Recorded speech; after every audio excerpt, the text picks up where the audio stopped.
Assalamualaikum warahmatullahi wabarakatuh. Perkenalkan, nama saya Najwa Muti Artalia dengan NPM 2313041018. Saya akan mempraktikkan keterampilan mengajar 2, yaitu keterampilan menjelaskan. Selamat menyaksikan. Assalamualaikum warahmatullahi wabarakatuh. Waalaikumsalam warahmatullahi wabarakatuh. Selamat pagi anak-anak. Pagi, Bu. Gimana nih kabarnya hari ini? Alhamdulillah.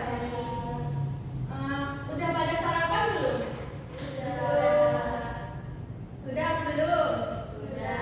Alhamdulillah. Hari ini anak-anak kita masuk ke pembelajaran materi ketiga. Sebelum memulai pembelajaran kita sebaiknya berdoa terlebih dahulu. Kepada ketua kelas mohon untuk memimpin doa.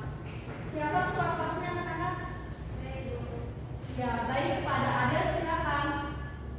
Baik teman-teman, sebelum mulai pembelajaran hari ini, kita berdoa masing-masing berdoa juga. Berdoa selesai. Terima kasih kepada Adel. Anak-anak, sebelum masuk ke pembelajaran, Ibu ingin mengecek kehadiran terlebih dahulu. Hari ini apakah ada yang tidak hadir? Tidak hadir semua. Alhamdulillah, anak-anak sangat bersemangat ya untuk pembelajaran kita pada pagi hari ini. Anak-anak, hari ini kita masuk ke pertemuan ketiga. Sebelum itu, apakah ada yang masih ingat materi minggu lalu? Materi minggu lalu itu adalah membandingkan puisi diafon dan puisi prismatis. Apakah ada yang masih ingat puisi diafon dan puisi prismatis itu apa bedanya? Ya, Ibu. Ya, baik ya. Saya hanya ingat yang puisi diafon. Puisi diafon itu adalah puisi yang mudah dipahami maknanya. Cukup, Ibu. Selanjutnya, apakah ada yang ingat puisi prismatis itu apa, anak-anak? Ya, kira. Jadi puisi prismatis itu setahu saya adalah puisi yang mengandung makna atau kiasan yang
dapat disimpulkan pesan yang dapat kita ambil dari puisi membaca tanda-tanda itu adalah mengingatkan manusia agar menjaga alam dan lingkungan serta lebih memperhatikan perbuatan terhadap alam.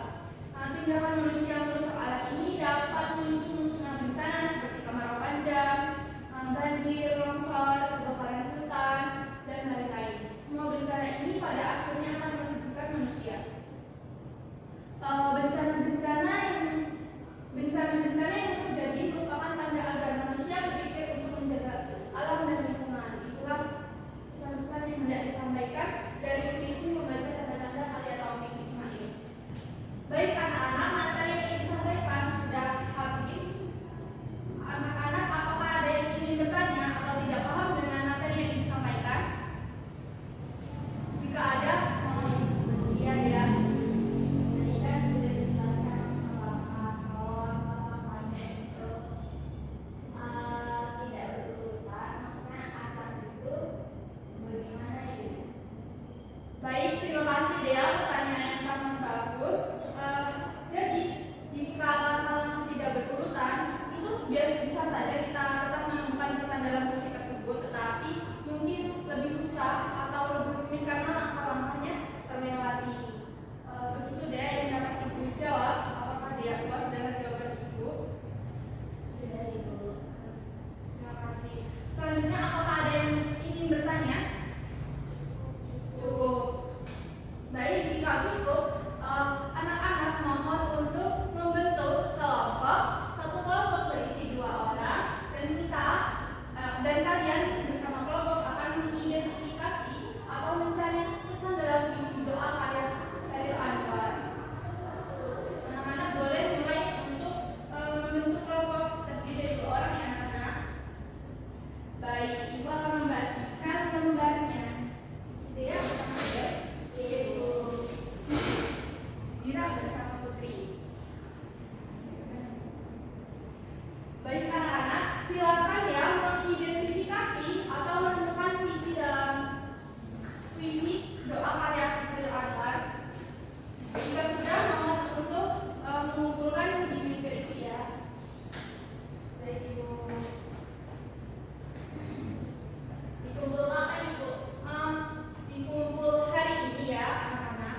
Baik Ibu. Bisa buat PR ya Bu. Jika anak-anak kalau waktunya sudah habis bisa. Baik Ibu. Jika ada yang tidak dipahami boleh tanya Ibu ya. Baik, tapi nggak akan jawabannya.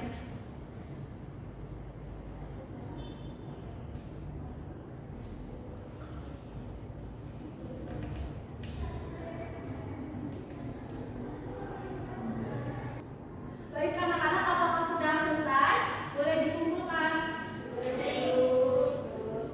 Anak-anak, sebenarnya setelah mengumpulkan, Ibu ingin kalian bisa berkelompok mempresentasikan hasil diskusi kalian ke depan. Tetapi sepertinya waktu kita sangat minim ya, jadi tidak cukup lagi. Anak-anak, minggu depan kalian akan mempresentasikan hasil diskusi kalian bersama kelompok ke depan kelas. Jadi mohon anak-anak mempersiapkan diri presentasi pada minggu depan ya. Baik Ibu. Anak-anak, pembelajaran pada pagi hari ini kita telah usai. Apakah ada dari anak-anak yang ingin merefleksikan pembelajaran kita pada hari ini? Tadi kita mempelajari tentang puisi, pesan dalam puisi, langkah-langkah menentukan pesan dalam puisi, serta menyimpulkan pesan yang ada di dalam puisi tersebut. Apakah dari anak-anak ada yang ingin merefleksikan pembelajaran kita pada pagi hari ini? Putri?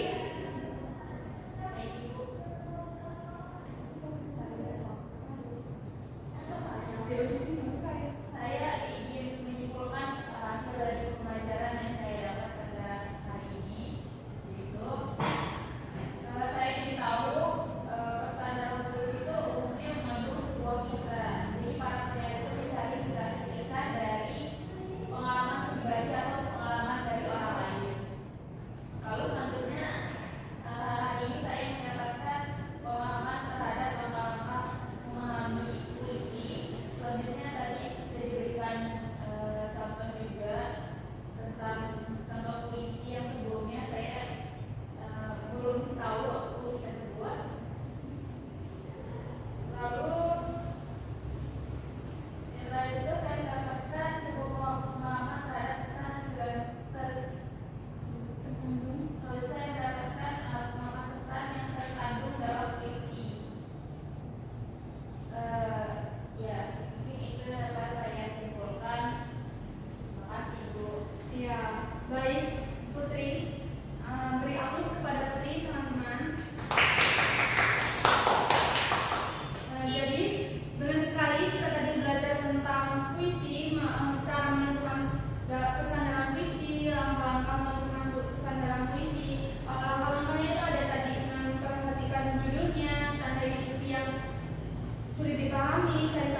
kita pada pertemuan mendatang dapat langsung berdiskusi dan membahas tentang materi tersebut.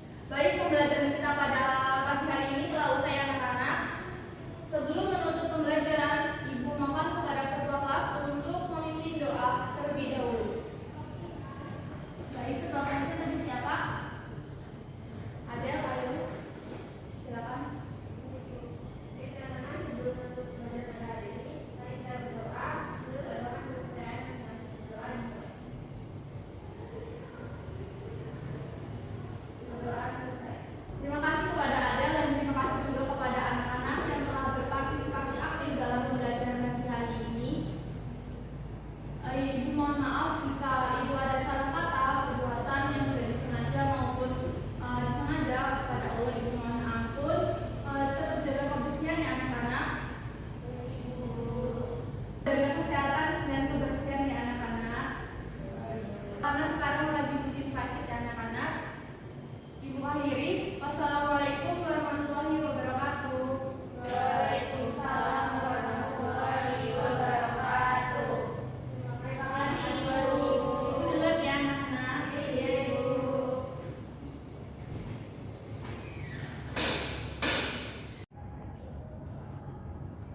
Assalamualaikum warahmatullahi wabarakatuh. Saya Dea Rizalia Putri dengan NPM 2313041074.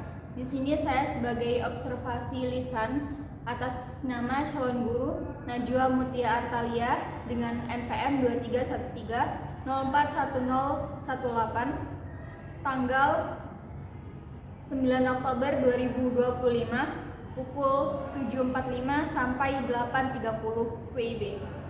Topik menemukan pesan dalam puisi semester 5 pengajaran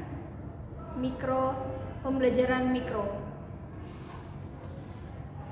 Kejelasan nomor 1, guru menyadari adanya keterbatasan perbendaharaan kata-kata dan ungkapan yang dimiliki siswa, maka itu guru tidak menggunakan kalimat yang berbelit-belit. Ya. 2, guru menghindari penggunaan kata-kata yang meragukan dan yang berlebih-lebihan. Tidak. Penggunaan contoh dan ilustrasi. 3, guru memberikan contoh yang cukup untuk menanamkan pengertian dalam penjelasannya. Ya. 4, guru menggunakan contoh yang relevan dengan sifat dari penjelasan itu. Ya. Contoh 5, contoh yang digunakan guru sesuai dengan usia, pengetahuan, dan latar belakang siswa. Tidak. Pengorganisasian. 6, guru menunjukkan dengan jelas pola atau struktur sajian, khususnya hubungan antara contoh-contoh dan generalisasi. Tidak. 7, guru memberikan ikhtisar butir-butir yang penting baik selama pelajaran maupun pada akhir pelajaran dan bila perlu memberikan penjabaran tambahan. Ya. 8, guru mengadakan variasi suara dalam memberikan penekanan pada hal-hal penting dalam penjelasannya. Tidak. 9, butir-butir penting dalam penjelasan diberi tekanan dengan cara mengulanginya, mengatakan dalam kalimat lain atau menyebutkan satu demi satu seperti 1, 2, dan seterusnya. Ya. Penekanan yang berbeda diberikan pula dengan mimik, isyarat, ataupun dengan gerakan selama pelajaran berlangsung. Tidak. 11, pemberian tekanan juga diberikan dengan menggunakan gambar-gambar, demonstrasi, atau benda sebenarnya. Tidak. Balikan. 12, guru mengajukan pertanyaan untuk mengetahui pemahaman, minat, atau sikap siswa tentang relevansi atau kegunaan penjelasan tersebut. Ya. 13, guru menggunakan balikan itu untuk menyesuaikan kecepatan atau mengubah maksud penjelasan itu. Tidak. Berikut observasi lisan yang dapat saya sampaikan atas nama calon guru Najwa Mutia Artalia. Saya ucapkan terima kasih.